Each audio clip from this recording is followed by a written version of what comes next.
Hello, beautiful friends. It's a beautiful mantra that we started with, and that is really the mantra of love and abundance. Lakshmi.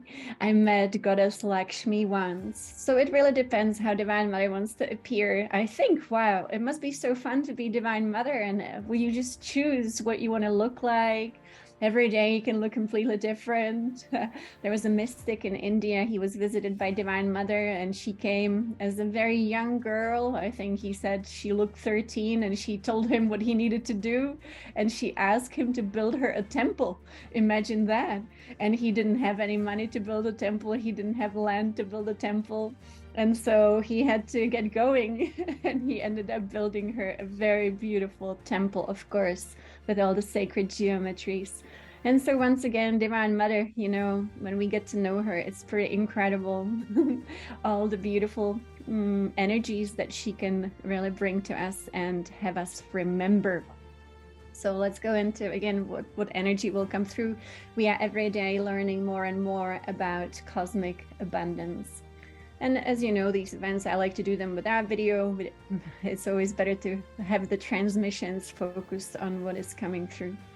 So we started our journey yesterday by actually connecting with this magnetic energy, the rainbow light. Now, for me, when I see the big picture of things within creation, the picture is so big, because when you see cosmos, and how you can see cosmos is by removing all the layers that separate you from cosmic consciousness. So how we do that as mystics, we use meditation, we use breathing, we use different methods. For example, I always name the same methods, but for me, the methods are really meditation. But then also the breathing comes in, but also divine grace comes in. So for example, I would say that for me, the big breakthrough came when Yogananda gave me an initiation. So it really depends, but there are so many different ways to get to a place where suddenly the final veil is removed, really, that is normally within our bodies. And we see cosmos. And when we see cosmos, the earth is a tiny little dot, of course. So, and we are here on her. Tiny little dots on a little dot. And yet it seems to matter so much. And so it does matter so much, because you also have a body. And if you were a cosmic being, you would say you have a cosmic body, but we seem to be kind of human beings here. So we have a human body. And so every little cell in you does matter to you, because if your cells are healthy, if your organs are healthy, if your systems are healthy, you feel really good. The same is really what happens with cosmos. When the cosmic body is healthy, when the cells are doing well, when the organs are doing well, when the systems are doing well, then everything is doing well. And so that's why it matters. So the big picture is we want well-being for all things. We want everything to love each other, because you want your cells to love each other. If your cells don't like each other, then it causes disease. And the same thing happens within the cosmic body. When beings don't like each other, it causes disease within cosmos. And let alone, you have a whole humanity kind of in conflict. That causes a lot of disease, of course.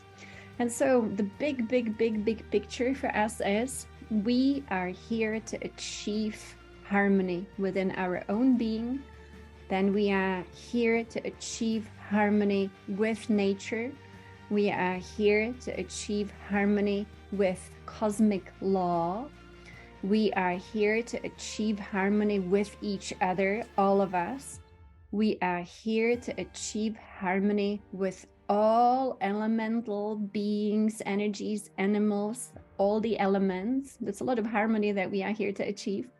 And of course, then we are here to reconnect our hearts into one heart, all of humanity, no one excluded. And so I guess that's a big mission that we are here on. We are here actually in service, not to the self. And I will speak about that. But we are here in service to something much, much bigger. And I did record yesterday's both events. They were quite different, actually. So I will post both of them on YouTube. Now, if I think of creating money, to me, that's absolutely nonsensical when I think about the big picture. In the big picture of all things, money doesn't even make any difference. So why are we doing it?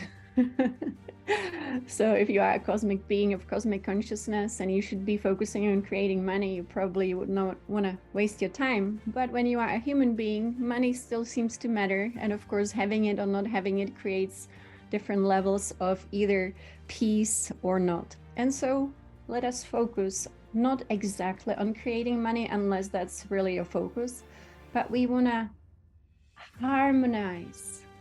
We want to harmonize with the cosmic law of abundance. And that is my purpose for teaching this, actually. On a very, human level, I absolutely understand the difference between having money and not having money, because it's nice to have it. Let's be honest. It is actually giving us, in these human conditions, things like peace. We want to have peace. And we want to have the ability to do divine work. So, for example, you could create conditions for yourself where you don't have to worry about things so that you can do more and more and more of your divine work, not for yourself, but for others, for the earth, for the animals, for Mother Earth, for Cosmic Mother, and so on and so on. So hopefully that makes sense. Personally, because I've seen quite a lot of different civilizations come and go, and I've been to other dimensions where civilizations exist beyond money, I want to say that money is really an expression of unconsciousness, and it is the expression of disconnect from cosmic abundance. But let's work with it. That's okay. Again, we are still here, 2022, is it? And so money still exists. So hopefully that all makes sense. But let us tap into cosmic abundance. How is cosmic abundance created? What does it bring us? So I'm going to share my experience of going to Venus. Hopefully you don't find it too out there. Hopefully that I'm a very grounded person and share hopefully things that are very practical. So this is a great story. I used to meditate as much as I could every single day. And I am a mother, I am a wife, I'm all sorts of family, things, but also I would have a job in politics, in a really wonderful position in high-level politics in the European Union. And so I worked between Berlin and Brussels. But I still wanted to every day somehow meditate as much as possible. So I arranged my day around meditation and work and family. But I definitely meditated many, many hours a day and night as well. And so what meditation does for some people, they use it to just feel good in terms of maybe physical and mental well-being. But the mystics, they use meditation to actually open up consciousness to these higher and higher and higher and higher realities that exist anyway. We just don't perceive them because of our nervous system and our senses. So meditation, if you do a lot of meditation, it can actually open up all these different perceptions, and it gets very exciting because you realize, oh my gosh, there's beings everywhere around us. And if only we could see them all. Maybe it's good we don't see them all the time, but definitely there's a lot going on. So I was in the office in Berlin, and my guide said to me, okay, when you get home, we want you to do a meditation that you have never done before in a certain position. So we need you to sit on the ground, which was not definitely a way I would normally meditate. And so I sat on the ground. I did exactly what they showed me to do. They arranged my body. And, when you meditate a lot, your third eye obviously is open or it stays open and then it closes and then opens and closes. It depends. And so with your third eye, of course, your guides are next to you. You see them. They are like your best friends. They definitely are multidimensional themselves. So they can do things like walking through walls and coming through windows. So it's really exciting. So they're showing me how to sit. So I do it. And then they said, breathe like us. And they showed me a breathing technique that was only available to me that day. Then they took it away, kind of like the mystery, just, we showed you and now no more. And I don't know why exactly, but so I'm breathing and suddenly I disconnected from my human body and I stepped into another body that we can call etheric body, prana body. It is your luminous body that actually allows you to travel to higher dimensions in a body. So you have, arms and legs, but you are also made of light, but you have a form, you have a face, and so on. And so suddenly we are traveling, and they tell me, today we're going to go and visit Venus. And so I thought, oh my gosh, I had no idea that there was something or someone to visit. And so we went through a portal, which is what happens very often.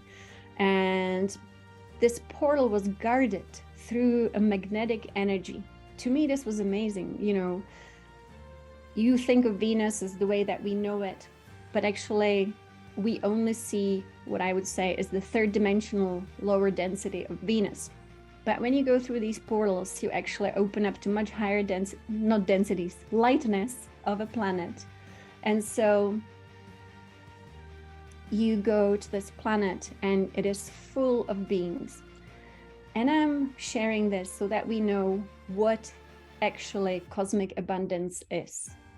And so we entered through this portal, we entered Venus, and the portal that you go through is a magnetic energetic lock that only allows beings of the same frequency as the Venetians or higher to enter. Now, this is fascinating to me because that means that, when we do our consciousness work, it elevates us in frequency, in vibration, and then we have access to dimensions that no one actually has access to unless they are elevated. Very interesting. So we entered the dimension of Venus, and I was blown away to see so many wonderful beings. And I would call all of them, higher dimensional angelic beings in humanoid form. So when people speak about beings like Archangel Raphael, you absolutely meet beings that you would say, oh, Raphael is in Venus, that's where he lives. And so there are so many healing temples. The entire planet Venus in this higher dimension is really, once again, planet of perfect nature, beautiful nature as you would see it, when people make these beautiful paintings and drawings of these celestial realms, 100% there. And so, I got to communicate with all the beings there. Of course, you can communicate telepathically, and they see your energy field. And if they see that you might need an adjustment, they actually make the adjustment for you, which is incredible. So I was invited to participate in a ceremony of healing, which was taking place in a healing temple. And so I don't know how many beings live on Venus, but for me, the ones that I met, it was thousands upon thousands. And they all collaborate. Everyone is working together. No one needs a job. No one needs things because they are so connected to the earth. And as they are to their planet, Venus, and because they are so connected to the planet is constantly just flooding them with cosmic abundance. In this case, Venetian abundance. And so they receive all that they need energetically. They don't need to buy stuff because they are creator beings and they create through tone, through sound and energy and light. They participate all day long, and I don't know, I didn't stay that long, so I don't know what their night looks like. I got to experience their day, but they participate in ceremonies all day long. And they do beautiful ceremonies, all of them together. And these beings are really a humanoid form. So you would say they have arms and legs, but they are so much more etheric and shining. And you would say that they are all rainbow beings. They have beautiful, emanations. So I got to participate in this amazing temple ceremony. And they surrounded me and they said, Adi, we would like to offer you a gift. We see that there is some energy within your heart that needs alignment. And if you don't mind, we will perform healing for you. So this was really moving for me. So we were standing and I would call them angelic beings. One angelic being was standing in front of me and they created a triangle around me. And they were emanating this energy into my heart. And I have to tell you, my life changed that day in terms of, how open the heart can be. I didn't know the level of openness that actually exists within us until they performed the ceremony. So I was able to spend that day with them, kind of. I really didn't even know that I still existed on planet Earth because I was completely gone. And so I got to see how they live. And it was amazing. So they have all clean elements, so clean water. They can drink directly from, their rivers, the streams. They build these temples and they have crystals, but everything is aligned with their planet, Venus. And so they don't have jobs like we do. They don't have money. They don't have shops, but they do have schools of learning. So they all always practice new skills, and they all work as one collective, which was amazing. And everyone is so loving, so harmonious. There is no unconsciousness. And whatever they need, they tap into cosmos to deliver whatever it is they manifest. And because they don't have any needs, but they can enjoy things like fruit. I always see how these beings in higher dimensions really love cosmic fruit. This is amazing, And so you know that they don't even have the same, physicality like we do, where you would say, oh, I need to eat, I need to drink. No, they do it because it's beautiful. And so there is no need. So it's not like, oh, I'm hungry. No, there's no such thing as hunger. And so whenever they want, they participate in tasting. And I always say I saw cosmic peaches, cosmic apricots. And so the trees bless them if they want to be blessed with cosmic fruit. But again, it's just something that they find super enjoyable. And they live in these etheric structures that we would call temples, and they don't have houses like we do at all, because they don't need to be separated from each other, no fences, no houses, but they do have dwellings. And so I got to meet one of my higher selves in this dimension, and I was so blown away, actually, because as you get to know your multidimensional self, you get to know all the different dimensions where you actually are without perceiving it here on planet Earth all the time. So it's almost like you also exist somewhere else, and the beings there are your family. It's pretty incredible. And so I got to meet my family, and so I got to know that I'm part of a family, and this is just a fun story to tell you about the dwelling. So there are beings who are kind of a crossover, I guess it's a word, between angels and elemental beings, which really reminds me of the movie Avatar. And these angelic elemental beings find that the best place to live is in a tree. Now you would say, oh my gosh, I would never want to live in a tree. I want a nice house. But that's planet Earth, of course. But in these higher dimensions, actually, it's, these beings, for example, that I would say an entire family of angelic elemental beings love living in a tree. And to them, that is, the highlight. Being connected to the life force and being nourished by life force. So anyway, this is very similar to the new Earth, of course, and actually Venus is very deeply connected to the evolution of the Earth, and many understand this, that actually Venus and the Earth used to be one planet that was separated into two, but this is another story. But I want to say, can we imagine it together? And this is why I'm sharing it, because it's a very real, authentic experience. I described it exactly how it happened. And so then, I said goodbye, and I came back into planet Earth. My guides brought me in. I went back into the human body. And, suddenly I had this awareness, oh, I'm still sitting in my bedroom. My daughter's running around, it's time to make dinner. So pretty incredible. So what I have learned from this experience is we need to think outside the monetary system, even outside the exchange system. We need to think outside of everything, really. So to me, I wasn't told which density this was, because when you go to higher dimensions, sometimes you end up in these amazing dimensions and they don't immediately tell you, oh, you are in the 7th dimension, you are in the 5th dimension. Sometimes it does happen though. And so I brought with me the knowledge of what it's like to be a society that actually functions on the principle of cosmic energy.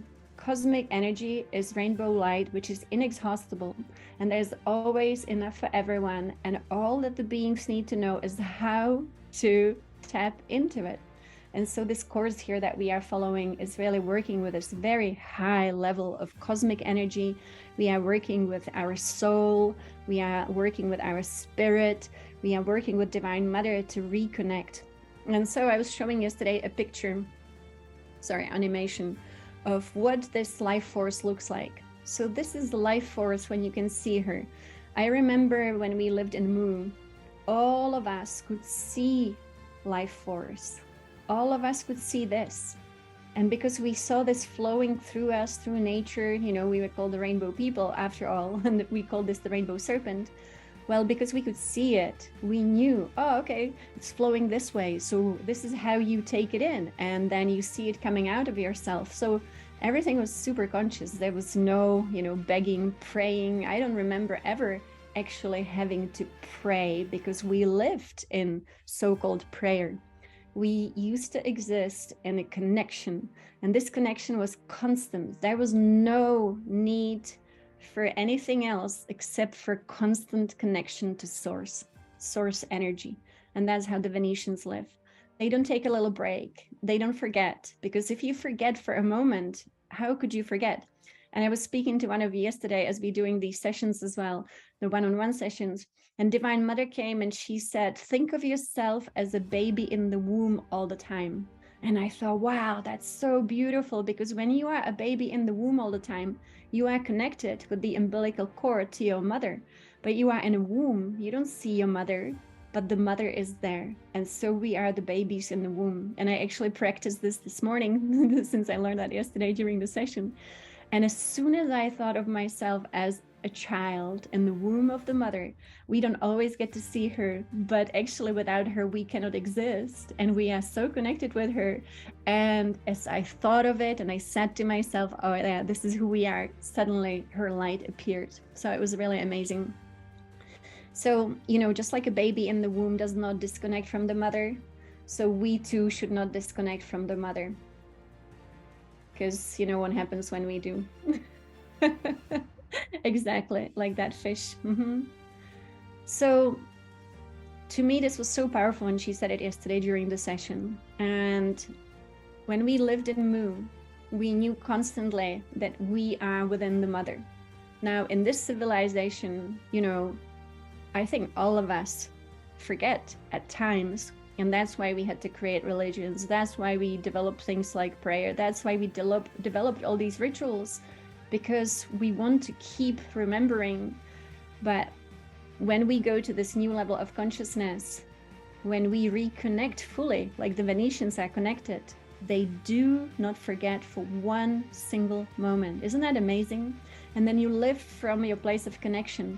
There's nothing more important than being one with the divine, being one with God, being one with this cosmic mother. Because when you are one with her, everything else falls into place. There is no room for suffering. There is no room for pain. And as you know, I was showing this sweet quote yesterday. This is pretty much what we are doing here. First, we seek the divine within us and all around us and in all things. Then we understand who we are. That's called self-realization. And once we know who we are constantly connected. Yogananda had, you know, fun ways to describe all of this. And he was saying, with God, everything is fun. Without God, nothing is fun. And I often think about that, you know, like when you, for example, read Yogananda's books, then it all makes sense. You know, he made that connection. And then how could you ever want to be disconnected or allow it? But of course, it happens in this world. It happens to all of us, especially because we live in a world that is disconnected from cosmic abundance. So many of us have to do things instead of love to do things. You know, how many of us in this world say, oh, I have to work, I have to earn money, I have to pay bills. So I'm gonna have some water. And so this is the big picture, so that we know, you know, if we just focus on money, that would be like saying I'm not a divine being, really. I don't get it. Because if I think that money is so like important that I have to put my divine energy into it, and yet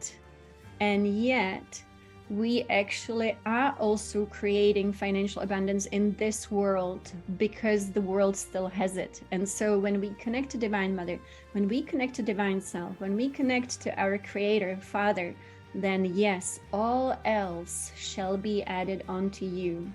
So hopefully that makes sense. Yeah, I had a great morning here. I was contacted by what I would call a very powerful witch. And she's actually from Bulgaria. And She is considered by all the shamans who, you know, are all part of actually a network. They know each other deeply, not because they would email each other, but because there is a network of energy. So when you, for example, activate your light body, you absolutely become connected to everyone else who has activated light body. As you know, everything that vibrates on the same frequency creates a network. That's why it's good to be outside the lower frequencies, because you don't want to be part of any other network but the light network. And so this morning I had an amazing phone call from this, let's call her really a witch, a very young girl actually, who was born with incredible abilities. And my guides went to see her and told her stuff about earth healing that I needed to know. And so it was pretty incredible. So all this energy is right now here with me, actually. Very improved sense of earth healing. Yeah. And so what she told me, she's 100% completely clairvoyant, you know, absolutely amazing. My guides, my Hopi guides, went to talk to her because they wanted me to do something, and apparently I was not listening. So imagine how this is the magic that is unfolding here on planet Earth. It's pretty incredible. And so one thing, you know, I tell you, I was not listening. So my guides asked me to build this kind of a temple structure at Mount Shasta. So I started, and they told me to use these big egg-shaped stones. And I was thinking that will look weird. And so I bought different stones. And they insisted these stones have to be large egg-shaped stones. And so they went to tell her, a person, you know, I don't even know really. And they said, no, you didn't listen. We need egg-shaped because it represents the dragon energy, and we need dragon energy exactly where you're building this, you know, outdoor kind of temple. So interesting, by the way. So cosmic abundance. Let's just spend 2 or 3 more minutes explaining cosmic abundance. Our rainbow body that many of you have been studying about, have been really, you know, doing a lot of practices with, it is part of our abundance. So keep doing what you're doing. This is the Tao. This is the Tao flowing through us. And when we allow it to flow fully and completely, all the good things come to us. Now, you can imagine how many blockages we have within us, in our emotional body, in our mental body, in our etheric body, in our DNA. And so little by little, we are removing all the blockages. We're doing breathing techniques, we're doing meditation, we're doing energy work until until this can again flow through us. This is our original blueprint. This is our sacred heritage. Wow. So Peter, it's so great to see you here, by the way. So etheric dragon eggs. Amazing. Yeah, I learned so much today what it is that I need to improve. Quite amazing. So think of cosmic abundance first as cosmic energy that flows freely. And all we need to do is open up to it. There is nothing else to be done. Open up. Once you open up to it, which sometimes means years of work, doesn't it? Unfortunately, sometimes the opening takes, you know, the layer by layer by layer. But when finally the final layer cracks open, that is when we receive cosmic consciousness. And when we receive cosmic consciousness, we end all karma within us. In a way, it is also the coming of the mother into us. So we then embody the mother. We embody the Tao. We embody this cosmic energy fully and completely because we have opened all our channels to it. So now we will go into our second meditation. So hopefully that all made sense. There's so much more to be said. Of course, it's a very mysterious teaching. So when I first bought this album from Oren and Daban, it was not online, it was on a disc. So it was in different order. It started with what we did yesterday, which is magnetizing yourself. So magnetizing yourself was first. But then they did Awakening Your Prosperity Self. But now that it's done online, it is a different order. So I will follow the order that they have online, which will mean that today we connect with our guides. So let us go into connecting with our guides. I'm going to find the audio here.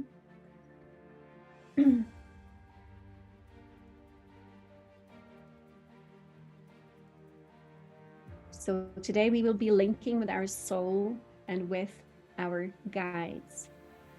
This meditation will be 26 minutes.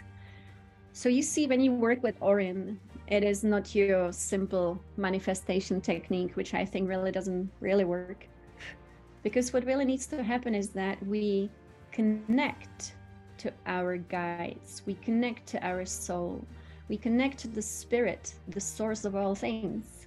And it is only in this connection that is very spiritual, right? That we uncover cosmic abundance in all ways and all forms. So let us go and connect with our beautiful guides. So 26 minutes of meditation.